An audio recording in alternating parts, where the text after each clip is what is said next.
Le Crédit Agricole organisait ce soir son 3e rendez-vous de l'agriculture sur la thématique « Agriculteurs-distributeurs, pourquoi sont-ils faits pour s'entendre ?» Une soirée haute en couleurs, plein d'échanges, plein de débats, très intéressante que je vous propose de retrouver. Donc merci à tous d'être là pour cette soirée consacrée à l'agriculture. Et évidemment, comme je me plais à le dire, le Crédit Agricole a cette particularité d'avoir agricole dans son nom. Donc je dirais que la légitimité évidemment de parler de l'agriculture nous est acquis depuis notre naissance. Et je pense qu'on a su au fil du temps, évidemment, étendre le modèle du Crédit Agricole à une banque universelle que l'on est aujourd'hui, tout en restant la banque de l'agriculture, en ayant ce métier au cœur. Et d'ailleurs, souvent, ce que j'explique, c'est que la Caisse régionale a développé des filières d'expertise. Et dans ces filières, on n'a pas mis l'agriculture parce qu'il aurait été, je dirais, anormal de rajouter quelque chose qui est en fait à la fois dans notre nom et dans notre histoire et surtout dans les valeurs d'aujourd'hui. Je crois qu'il est important, effectivement, et on veille à le faire, d'être proche des agriculteurs, d'être proche de ceux qui sont en difficulté, et que, en même temps aussi, on donne des souffles d'espoir, qu'on donne envie à des gens de s'installer, qu'on donne envie à des gens d'investir, parce que c'est l'agriculture qui fait nos territoires, c'est grâce à l'agriculture qu'on façonne finalement ces territoires. Cette idée de pourquoi sont-ils faits pour s'entendre, je vais l'assumer, c'est moi qui vous l'ai proposé, parce que je suis intimement convaincu que l'intérêt du premier maillon qui est l'amont et du dernier maillon qui est l'aval sont parfaitement alignés. C'est-à-dire des enseignes qui sont à terre, et ici en Angoulême, vous savez ce que c'est, puisqu'il y en a une qui a, en l'occurrence Casino, qui a disparu il y a maintenant 1 an. Quelle que soit l'enseigne dans laquelle on est aujourd'hui, on ne vous parle que de prix. Donc le sujet du prix et de la comparaison de prix et de la publicité comparative, ce n'est pas le sujet de Leclerc ou de Lidl. C'est le sujet du commerce et de la conso. Que ceux qui pensent encore que c'est les distributeurs qui font le marché, ceux l'enlèvent de la tête, c'est le consommateur. Parce qu'en réalité, tous autant clonés, on est à certains moments un acteur économique intéressé quand on est exploitant agricole, par exemple, et puis à un autre moment, on est un autre acteur économique qui s'appelle consommateur, pas avec les mêmes intérêts. On est aujourd'hui sur un peu plus de 180 milliards d'euros de chiffre d'affaires qui sont dépensés en ligne, et demandez-vous si la génération qui vous suit, pour ceux qui ont des enfants en âge de consommer, est-ce qu'ils vont plutôt plus consommer en ligne que vous, ou moins consommer en ligne que vous. C'est pour ça que je vous affirme que l'intérêt du commerçant, du distributeur et du producteur, de l'agriculteur, sont totalement alignés, eu égard au contexte que je vous décris. Cette fragilisation des modèles économiques, c'est l'ensemble du commerce aujourd'hui qui est en difficulté. Quand on cherche à qualifier ce qu'est la consommation aujourd'hui dans cette approche un peu socio, il y a un mot qui la résume, frustration. Nous sommes tous des frustrés de la consommation. Donc je vais aller chercher quelque chose qui ne s'appelle plus le prix, mais la valeur. Vous voyez la différence entre le prix et la valeur? Le prix, c'est le nombre d'euros que je mets. La valeur, c'est ce que je récupère pour les euros que j'ai mis. Et c'est pour ça que ce qu'on appelle les généralistes, dans notre métier, ça va être Leclerc, Carrefour, Auchan, Intermarché, Super U, par exemple, ne cessent de vouloir devenir des spécialistes ou des multispécialistes. Il est possible de capter la valeur et de la ramener jusqu'à l'agriculteur. Est-ce que c'est ça? Non, mais évidemment. De toute façon, il y a des exemples qui montrent qu'on est capable et que quand on n'a pas d'offre valorisée ou quand le client ne la choisit pas, c'est parce qu'on n'a pas été capable de lui mettre en face un... On va commencer, Céline, avec les fermes de Chassagne, qui est, et je vous laisse la parole, mais un regroupement de coopératifs de fermes bio en céréales. Et vous intervenez à différentes chaînes de la valeur. Est-ce que vous pouvez nous présenter qui sont les fermes derrière, ce que vous faites, comment vous travaillez avec eux et comment ça se passe concrètement? Alors, les fermes de Chassagne sont une entreprise agroalimentaire, petite, bien entendu, portée par un groupement de producteurs, donc de 33 fermes associées, basées en Charente et dans les départements limitrophes. Donc 33 fermes qui portent un projet de valorisation collectif de leur production. Donc l'aventure a démarré sur la valorisation des légumineuses à graines avec la création de la filière légumes secs bio française qui n'existait pas à l'époque, précurseur sur l'agriculture biologique il y a plus de 55 ans et qui a redéveloppé la culture des légumes secs en Charente. Ce sont 33 fermes associées et on embarque l'ensemble des étapes de la récolte jusqu'à la commercialisation, en passant par les étapes de réception, récolte, triage, transformation, donc y compris farine, enfin des moulins pour produire de la farine, des presses à l'huile pour produire de l'huile, etc.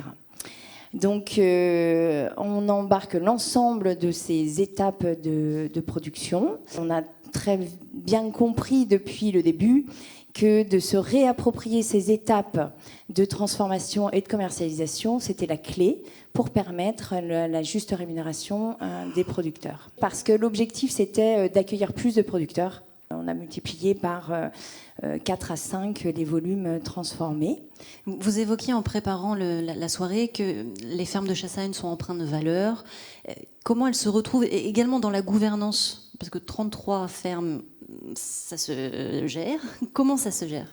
La première chose, effectivement, c'est que ce groupement est quand même vraiment engagé. Il y a une éthique historique, engagée en particulier sur le commerce équitable. Je pense que c'est la première chose qui est défendue dans ce groupement, c'est la juste rémunération des producteurs. Eh bien, nous avons réussi à maintenir les prix payés producteurs et pourtant nous sommes déjà largement au-dessus de ce qui se paye chez les collègues, les négociants ou les coopératives 100% bio de France. La deuxième chose, c'est qu'effectivement, on est une structure intermédiaire entre une ferme seule, qui va développer toute seule de la vente directe, et de grosses structures, comme les grosses coopératives actuellement, ou les gros négociants. Enfin voilà, nous restons une structure intermédiaire qui a assez d'agilité, en fait, pour amener une gouvernance adéquate et également une réponse à la demande de nos clients, réactive et qualitative. Vos cultivateurs adhérents qui participent à cette gouvernance, qu'est-ce qu'ils vous font comme retour? Qu'est-ce que ça leur apporte? Bon, qui est très touchant, évidemment, chaque fois qu'un nouveau producteur nous rejoint ou que ce groupement lui permet la conversion à la bio ou l'installation. C'est pourquoi je ne l'ai pas fait avant, pourquoi je n'ai pas rejoint ce collectif avant. Arthur, vous aussi, donc vous êtes maraîcher installé non loin de Sarlat et vous avez monté, vous et d'autres, un magasin de producteurs associatifs. Alors en quoi ça consiste un tel magasin et là aussi, comment ça s'organise? Toujours pareil, un problème au départ de valorisation des produits, des filières qui étaient en déclin dans notre département, notamment la filière tabac, etc. Et certains se sont mis autour du pot. Comment on pourrait faire pour essayer de capter un peu plus de valeur? Et là où je rejoins M. Dauvert, c'est la valeur, c'est pas que l'argent, c'est aussi le contact humain et avoir une connaissance du devenir de nos produits et de nos savoir-faire et l'échange direct avec ces acteurs d'achat finaux. Et donc ce magasin-là, c'est une association qui regroupe aujourd'hui 90 adhérents.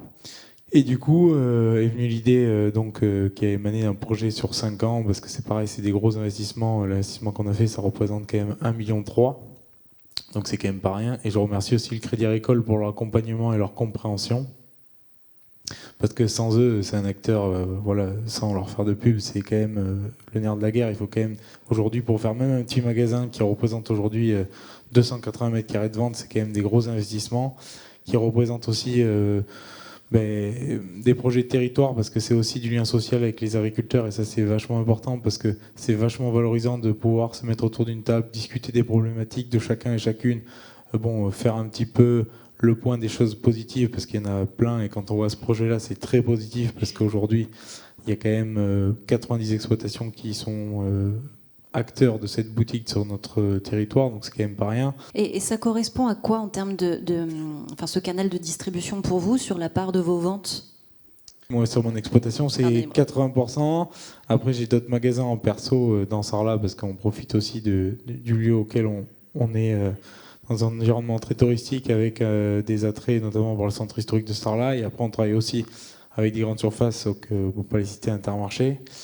Et vous disiez, quand on a échangé, que ce modèle, il n'était pas photocopiable, c'était votre mot, sur n'importe quel territoire. Ça correspondait à votre territoire, mais que ce n'est pas facile de le faire partout. Qu'est-ce que vous vouliez dire par là? Une boutique de producteur, c'est une boutique de producteur, mais après, elle a son âme, elle a son environnement social, son environnement territorial, son environnement par rapport à ses savoir-faire, ses producteurs, sa population. Il y a plein de facteurs qui font que la ferme de Vialard, elle n'est pas photocopiable ici à Soyaux. Quand on voit un sourire, moi dans mon magasin, on fait 90 000 clients l'année. Quand je vois 90 000 sourires, alors il y a toujours des gens qui ne sont pas contents, mais il y a quand même des gens qui repartent avec le sourire et qui sont contents de trouver ces produits-là. Au-delà du prix, nous, notre mission, enfin moi la mienne pour le coup, elle est réussie. Sandrine, responsable du marché de l'agriculture, pour accompagner des transformations telles que celles qu'on écoute, qu'est-ce que fait le Crédit Agricole au quotidien et dans sa stratégie d'accompagnement pour accompagner les agriculteurs? Oui, bonjour à tous. Effectivement, Emmanuel, pour mettre en perspective finalement ce qu'on fait, je vais reprendre aussi nos ambitions sur le marché de l'agriculture. Déjà, c'est des ambitions, si je devais les résumer, c'est de bien faire notre métier, exceller dans notre métier de banquier, d'assureur, au moment clé, à l'installation, au développement, sur des projets importants comme on vient de le voir, et puis bien sûr à la transmission. Le groupe Crédit Agricole va être le premier à lancer un fonds de dotation pour intervenir sur des projets d'installation de développement en quasi-fonds propres. L'agriculteur reste le patron. Mais c'est aussi une façon d'accompagner ces changements et ces besoins. Le deuxième, c'est qu'on sait que l'agriculture a besoin de financement. Et nous, banquiers, on a un effet de levier qui est aussi important, c'est les garanties. Le groupe Crédit Agricole, et du coup, en Charente-Périgord, on va bénéficier de ça pour notre agriculture. On va chercher des garanties nouvelles, avec des contre-garanties qui nous permettent de ne pas aller chercher celles personnelles de l'agriculteur selon des projets. Alors, il y a des normes. Et puis, je vous avais concrètement, je vous en avais parlé, le groupe Crédit Agricole, et à Charente-Périgord, on a lancé une offre pour l'installation pour accompagner les jeunes. C'est pas que du marketing, c'est pas que de la com, c'est 100 jeunes agriculteurs qui ont été installés depuis 18 mois grâce à cette offre. Alors, je vous parle de fonds, je vous parle de garanties, je vous parle d'offres, mais il y a aussi les compétences, et on en parlait, des compétences qui sont sur le terrain, d'expertise, et dans la transmission. Là aussi, on investit dans les compétences de nos conseillers, on investit avec un chargé d'activité prochainement, qui va pouvoir mettre sur notre territoire cette compétence et cette expertise auprès de nos clients. Et puis, je finirai par le quotidien, parce qu'il y a le quotidien des agriculteurs, et le quotidien des agriculteurs, c'est aussi leur faire gagner du temps, les simplifier. Et là aussi, on a une innovation, j'allais dire incroyable. Votre nouvel allié, ça s'appelle Collecto, qui va vous permettre de simplifier vos actes administratifs, mais bien sûr, puisqu'on est un banquier, en lien avec vos flux bancaires. Et pour accompagner ces nouveaux modèles de distribution, qu'est-ce qu'on fait ? Alors là, on a un sujet de transmission. Je vais aller chercher des exemples concrets. D'abord le mécénat. N'oublions pas qu'on est une banque mutualiste. Et donc avec 8 autres caisses régionales, on intervient auprès de l'INRAE de Clermont-Ferrand dans la recherche sur la baisse de l'alimentation, des gaz à effet de serre dans l'alimentation des bovins. C'est la 2e année et donc on continue à accompagner ce programme. On parlait aussi de développer de nouveaux modèles de revenus ou au moins de maîtriser ses charges. Le sujet de l'ENR est un sujet important. Et donc, au Crédit Agricole, il y a 20 experts, là, en Charente et en Dordogne. C'est pas, là, encore une fois, c'est du local. Il y a 20 experts qui sont là et qui sont au service. On est bien sûr financeur, mais on peut être tiers de confiance auprès de développeurs pour accompagner vos projets et des projets qui sont personnalisés. Et puis, j'ai envie de finir sur 3 chiffres. 124, c'est 124 millions qui ont été injectés cette année pour l'agriculture sur des projets durables. 88, c'est 88 millions en trésorerie pour accompagner ces périodes où effectivement il y a beaucoup de volatilité. Et puis le chiffre que je voudrais que vous reteniez, c'est 80. C'est 80 conseillers de banques et d'assurances qui sont sur le territoire et je crois que là, on n'a pas à rougir, on est les seuls à pouvoir amener cette force sur le territoire. C'est 80 qui sont à votre service pour la banque, pour l'assurance, pour la prévention, pour votre prévoyance, à vous, chef d'exploitation, mais aussi pour vos salariés. Et c'est pour vous amener la preuve que vous restez le marché de cœur, en tout cas notre marché de cœur à Charentes-Périgord. Olivier, je me retourne vers vous pour conclure cette table ronde avec les témoignages qu'on vient d'entendre. Quel regard vous portez sur ces témoignages ? Alors, déjà, le principe des projets collectifs est toujours à saluer parce que l'agriculture est probablement le secteur économique où il n'y a pas assez où c'est trop atomisé, on va le faire à l'autre sens. Donc, par principe, tout ce qui est fait ensemble va dans la bonne direction. L'intérêt que je vois dans les deux projets, c'est l'envie que les produits embarquent davantage de valeur. Alors, l'un, c'est par la nature de la production, quand c'est bio, quand voilà, équitable. L'autre, c'est le local et puis et des produits voilà, et c'est du circuit hyper court. Sauf que, pour faire mon grincheux, mais je le fais exprès parce que je ne voudrais pas que vous interprétiez mal ceux qui ont écouté les deux exemples. C'est pas duplicable. Tu as dit c'est pas photocopiable. Moi, je dis duplicable, mais on dit la même chose. Et il faut surtout pas présenter ça comme l'avenir de l'agriculture. C'est extraordinairement bien pour ceux qui le font. Bravo. Et si vous êtes là depuis 30, combien t'as dit 30 ans, 30, 32, enfin bon, c'est qu'a priori ça marche, parce que le temps est une sentence implacable pour chacun. Donc ça, bravo. Mais c'est pas ça l'avenir, au sens large du terme. Même les magasins de producteurs. Moi, je me rappelle, j'ai fait l'inauguration de Frédici. Je ne sais pas si ce concept parle à certains. Frédici, in vivo. In vivo, ça doit parler. Il n'y a pas plus efficace en termes d'action économique dans la filière, puisque c'est la plus grosse union de COP possible. C'était en je ne sais plus combien, 2010. Le premier magasin qui ouvre Frédici, c'était 400 mètres carrés, que des produits apportés par les sociétaires adhérents des coopératives locales membres d'in vivo. Voilà, à Toulouse, pour le premier, il devait y en avoir 1000. Il en reste combien ? 0. La bulle. Parce qu'en réalité, faire masse de quelque chose qui est une niche ne fonctionne pas. Il y a des tas de magasins de producteurs qui fonctionnent. Le tien fonctionne, bravo, super. Enfin, il est différent, puisqu'il n'y en a pas qu'un, d'après ce que j'ai compris. C'est absolument génial, mais il ne faut pas vendre ça comme la solution à l'agriculture, parce qu'il y a besoin d'une production de masse dans des circuits de distribution de masse. Et il faut se demander comment je peux injecter. Vous injectez beaucoup de valeur dans peu de volume. En réalité, il faut continuer. Mais dans le même temps, il faut se demander comment je mets un peu de valeur, beaucoup moins qu'eux, mais dans beaucoup plus de volume. Parce que c'est ça qui sauvera l'agriculture française. Et donc, ça ne s'oppose pas. Mais je veux juste vous mettre en garde, il ne faut pas les prendre comme des exemples qu'on peut faire partout, pour tous. Malheureusement. Et donc, moi, je crois beaucoup plus à des idées de petites valeurs embarquées dans un maximum de produits. Par exemple, je vous fais toucher du doigt mon rêve en tant qu'administrateur de C'est qui le patron. On a installé la marque C'est qui le patron qui, globalement, aujourd'hui, dans la société, veut dire quelque chose. Elle a une notoriété, elle a une signification, elle a une valeur, c'est démontré.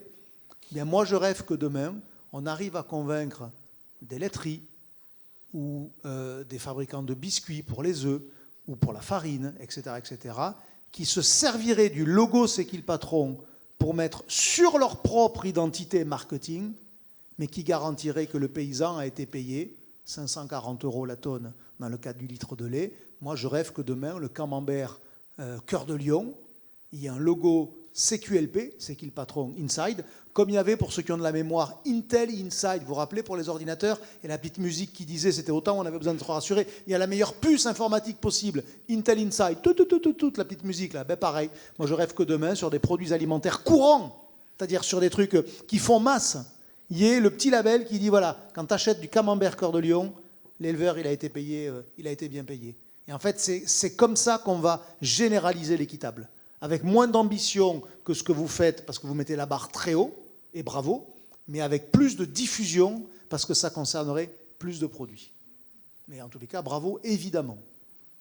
Merci. Bonjour, Rémi Dumort, président de la Chambre d'agriculture de la Dordogne.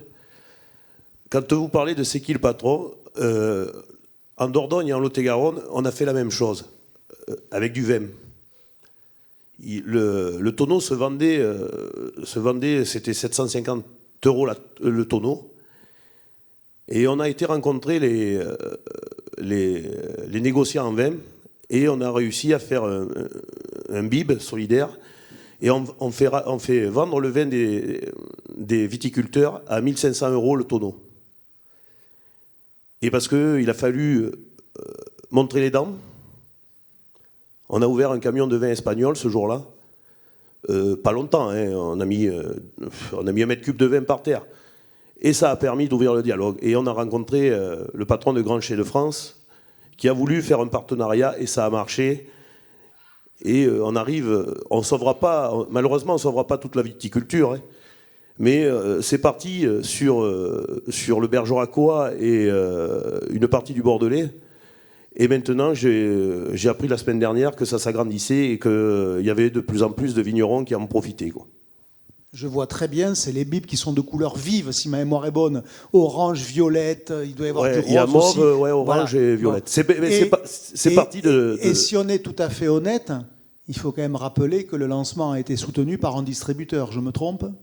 Il y avait Leclerc, je crois, et Carrefour. Merci, effectivement. Ouais, mais bon, c'est parti... Non, mais c'est pas pour... Non, mais attention. C'est parti de 3 copains. Non, mais attends, bijou. Le sujet n'est pas de dire qui a la plus grosse.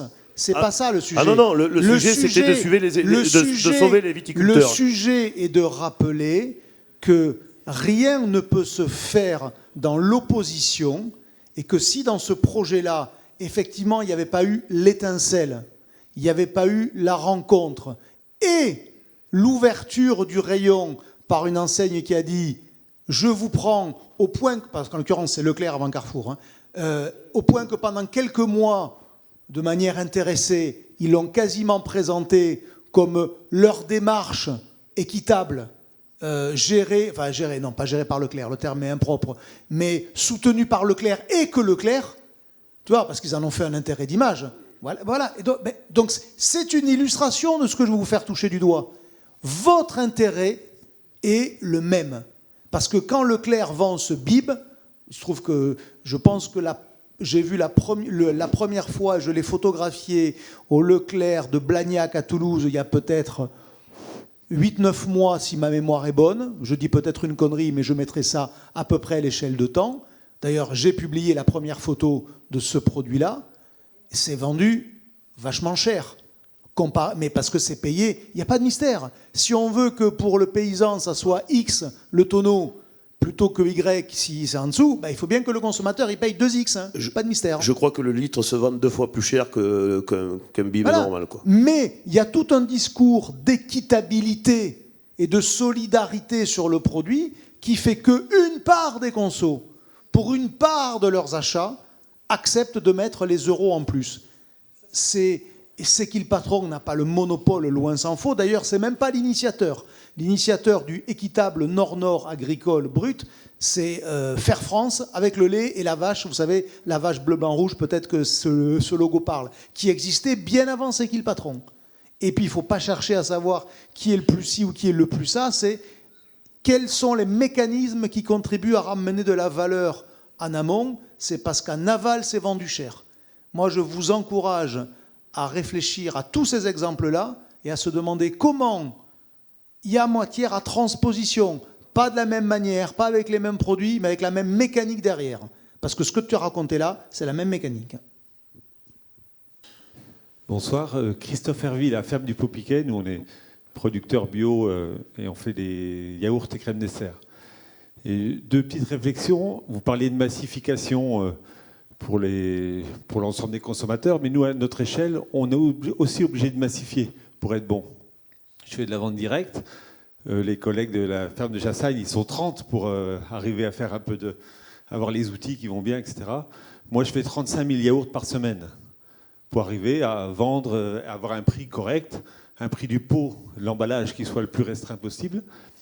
Et aujourd'hui, et là aussi, par produit, on est obligé de faire attention. Vous l'avez dit, nous, le yaourt nature, il est comparable en termes de valeur. Depuis 6 ans, on est à 1,99 prix conseiller magasin. On vient de passer cette année, là, c'était la semaine dernière, puisqu'on va donner nos tarifs, là, vous savez, aux grandes surfaces, là. c'est le moment, on passe à 2,05, le prix psychologique. Vous voyez, mais pendant 6 ans, on l'a tenu, parce qu'il y a eu la crise du bio, parce que voilà. Par contre, on a un autre produit qui est le beurre cru, salé ou pas. Là, c'est nous qui faisons notre prix, parce qu'on est les seuls producteurs à le faire. On est 3 fois plus cher que l'industriel. L'industriel, aujourd'hui, un beurre bio, c'est 8 € le kilo. Nous, on est à 26, je crois. Et on va encore passer une augmentation. Mais on se dit, est-ce qu'on le fait? Jamais personne nous a dit, c'est trop cher. Et on est chez Biocop, on est chez Leclerc.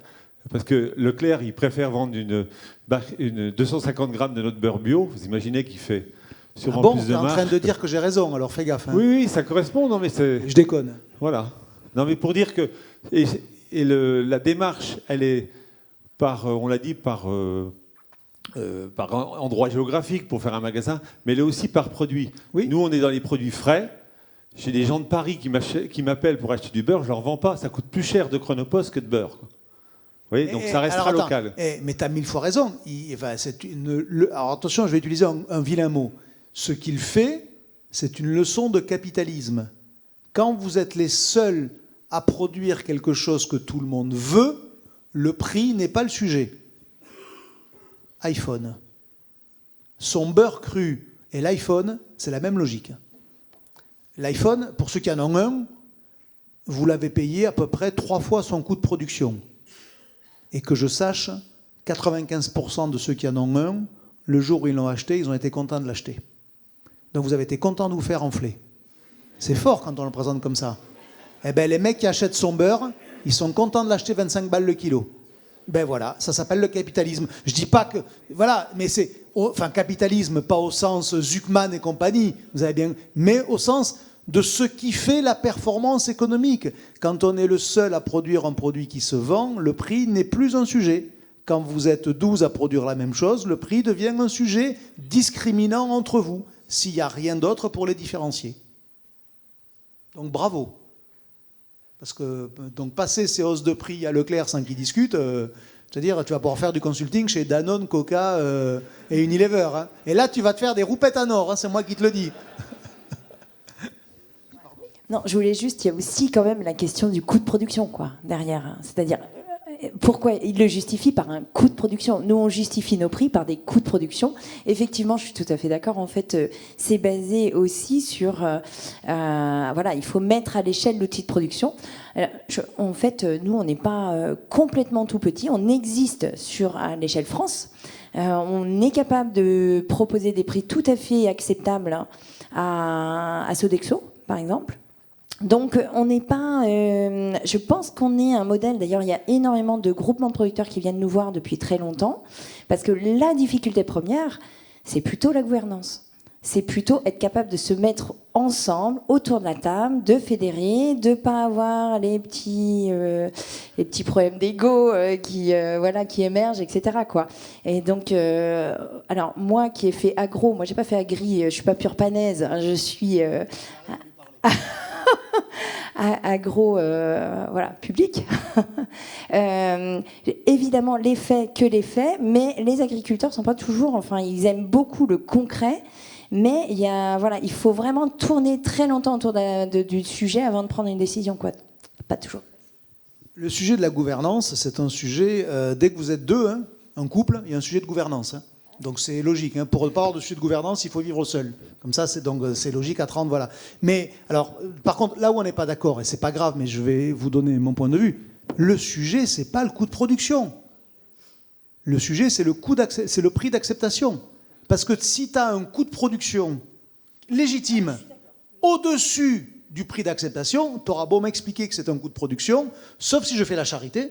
Mais la conso, c'est pas basé sur la charité, ça ne marchera pas. Donc le sujet, c'est à quel prix je peux vendre un produit que le client accepte de payer. Point. Le reste, on s'en tape.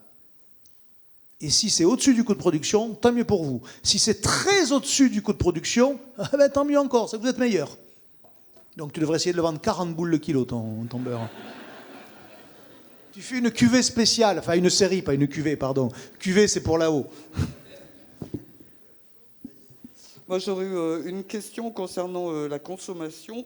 Est-ce qu'on ne doit pas justement se réjouir que cette consommation arrive à zéro et qu'elle n'augmente pas dans notre société Ah, je vois la dimension philosophique ou philosophico-politique de la question. Voilà. Et alors, la deuxième, oui, mais c'est pas un reproche du tout. J'en ai une autre. Bien sûr, bien sûr. Je voulais savoir comment on explique ce vouloir d'achat qui ne cesse d'augmenter, puisqu'il n'y a pas si longtemps, eh bien, on se contentait un petit peu de ce que l'on avait.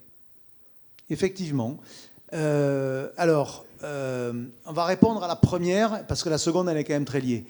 Il y a aujourd'hui une appétence à consommer. Je vous renvoie c'est un libre accès total sur mon blog olivierdauvert.fr du jour, ou mon fil LinkedIn ou Twitter, ce que vous voulez, c'est mon post de ce matin. Il y a plutôt une forme de baisse de l'appétence à consommer aujourd'hui par rapport à ce qu'elle était il y a 5 ans, 10 ans, 15 ans. Ce qui ne veut pas dire un rejet de la consommation. Ça veut dire que ça fait un peu moins triper aujourd'hui la conso qu'il y a même une génération. Est-ce qu'il y a un rejet de la consommation? Pas du tout. Est-ce qu'il y a moins de plaisir à consommer? Pas du tout. Le curseur est moins élevé, mais on est toujours très au-dessus de zéro. Parce que, quoi qu'on en pense, je consomme, donc je suis. Y compris ceux qui se disent un peu adeptes d'une forme de frugalité de la consommation, quand vous analysez qui ils sont, c'est des gens qui ont déjà tout. Donc c'est très facile de vouloir moins consommer quand on a déjà, je vais caricaturer, ce n'est pas une réponse particulière, hein, c'est général. C'est très facile de vouloir moins consommer quand on a déjà et une maison là où on vit principalement, et une maison à la campagne ou à la montagne, ou à 2 voitures, qu'on peut partir au ski l'hiver, au soleil l'été, que sais-je encore. Et là, il y en a toute une tripotée à la télé hein, qui nous font des théories sur il faut moins consommer. Aller au Mureau, en Île-de-France, dans des cités, et expliquer à ceux qui vivent du RSA ou des allocs ou de petits jobs ou je sais pas quoi, qu'il faut moins consommer, alors qu'eux aspirent à un jour dans leur vie se payer une voiture neuve, ce qu'ils n'ont encore jamais réussi à faire, parce que la voiture neuve, c'est une symbole de forme d'arriver à quelque chose, de ne plus avoir la peur de tomber en panne tous les 4 matins alors qu'on n'a plus de bagnole pour aller bosser, que sais-je encore. Donc attention à ne pas être condescendant dans l'analyse de la conso, parce que quand on porte ce jugement-là, il est toujours biaisé par sa propre situation. Ensuite, pourquoi le vouloir d'achat progresse autant, puisque c'était la deuxième question, je l'ai dit mais je vais le redire, parce qu'en réalité l'offre progresse vachement. Tout ce qu'on vous propose aujourd'hui, il y a une part qui n'existait pas il y a 20 ans. Ça s'appelle le progrès. C'est comme ça, on peut en discuter, mais c'est ainsi. Il y a 20 ans, pour donner une conférence, ou il y a 30 ans, pour ceux qui ont un peu de souvenirs d'école, qu'est-ce qu'on faisait? On avait, vous savez, des slides, c'est pour ça que ça s'appelle des slides, en plastique qu'on venait coller sur un rétroprojecteur, ça s'appelait comme ça, voilà. Et moi, je préfère vous avoir préparé un truc un peu chiadé, je ne sais pas si c'est beau ou mal, mais en tous les cas, moi, je me suis donné du mal pour le faire. Je trouve que c'est quand même plutôt pas mal. Donc, il ne faut pas négliger non plus le progrès humain.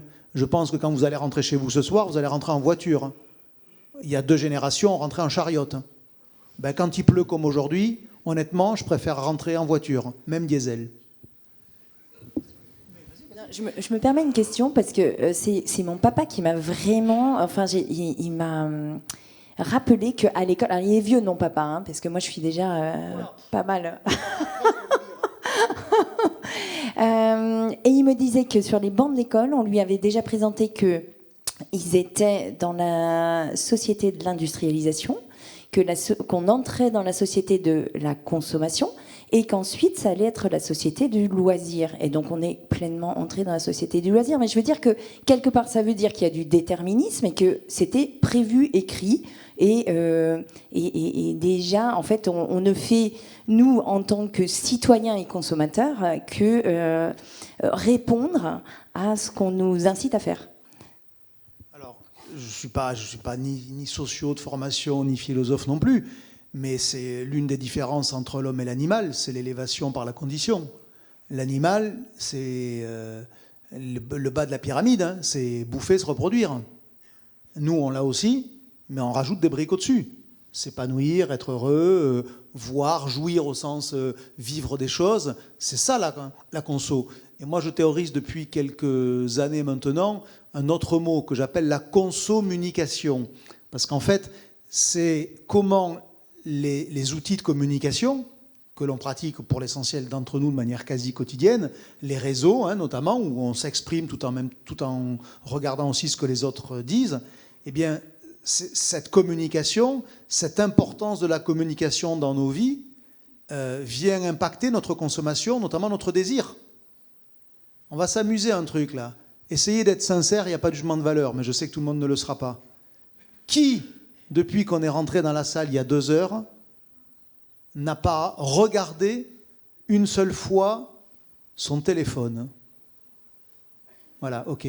Bon, puis, de toute façon, encore une fois, il y a 0 jugement de valeur. Quand on cherche à comprendre la conso, on ne met pas de valeur et de morale. Sinon, on se plante parce qu'on le fait passer par le prisme personnel de ce qu'on pense, de ce qu'on vit. Voilà. Bon, vous voyez, vous n'êtes même pas 10%. Ça veut dire que 90%, et je ne vous en veux pas, vous m'avez écouté d'une oreille plus ou moins distraite, je ne vous en veux pas non plus, mais à un moment donné, votre attention a été ailleurs, pour aller chercher quelque chose, une information. Elle était peut-être vitale parce que vous avez quelqu'un de votre famille qui est malade ou je ne sais pas quoi, ou votre femme accouche, ok, très bien, ou elle n'était pas vitale. Mais malgré tout, vous êtes allé ailleurs. Ça a fait rentrer des infos dans votre moulin, qui auront peut-être un effet sur votre conso, peut-être demain. Vous voyez ? Donc c'est ça la conso-munication. Et ben ça crée plus de désir que de retenue et de maîtrise, on va être honnête. Bonjour, Florian Boucherie, producteur de foie gras à Sarlat. Et petite précision, l'attendu de valeur ajoutée de votre bouteille de vin, ça marche aussi très bien avec un bocal de foie gras du Périgord. Parce que tu connais ma femme ? Plus sérieusement, je crois que cette année, la balance commerciale agricole et agroalimentaire va finir négative. Ça n'est jamais arrivé depuis 50 ans.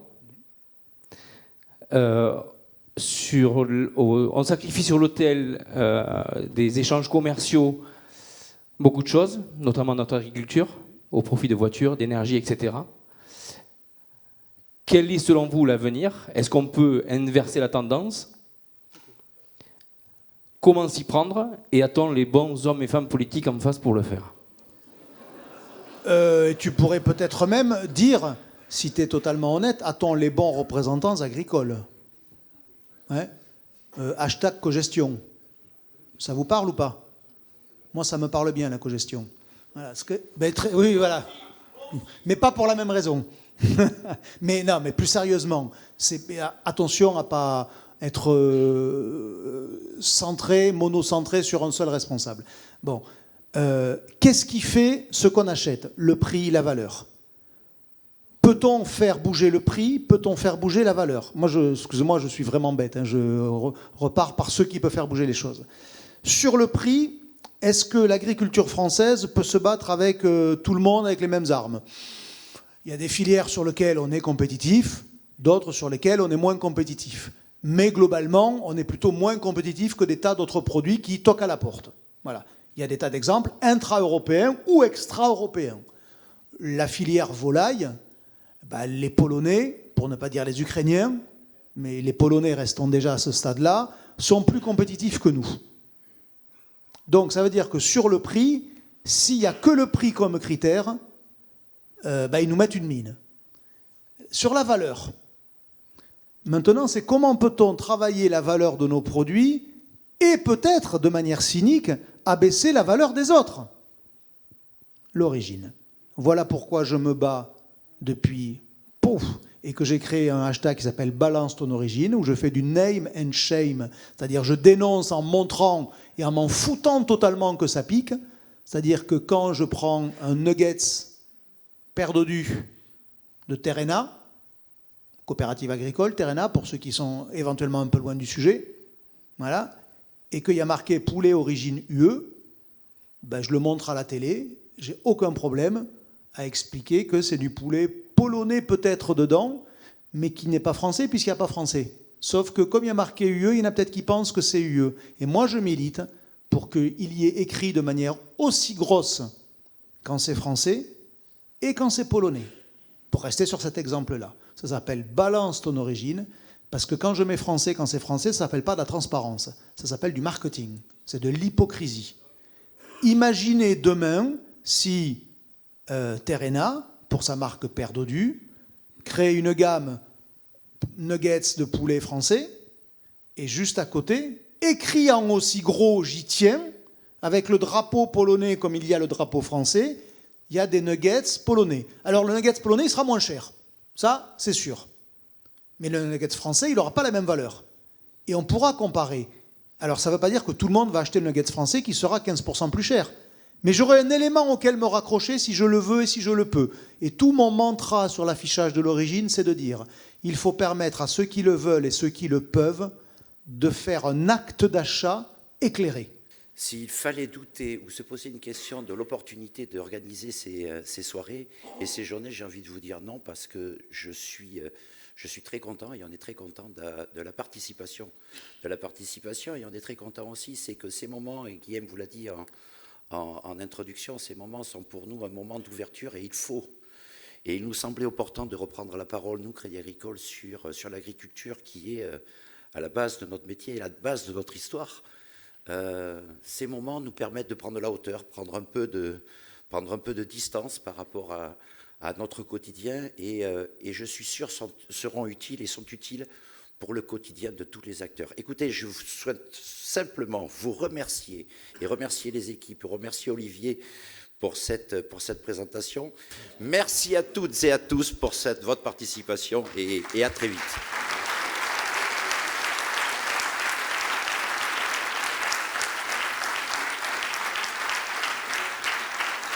Bon, on vient de passer un moment très très agréable et très riche d'enseignements, très riche de présentations, très marquant, très frappant, sur des sujets qui sont un peu notre quotidien et qui nous taraudent un peu le moral en ce moment, sur les difficultés du monde agricole. Et on voit que finalement, si on a des solutions qui sont à notre portée, mais il faut qu'on aille se faire mal quelque part pour trouver ces solutions-là.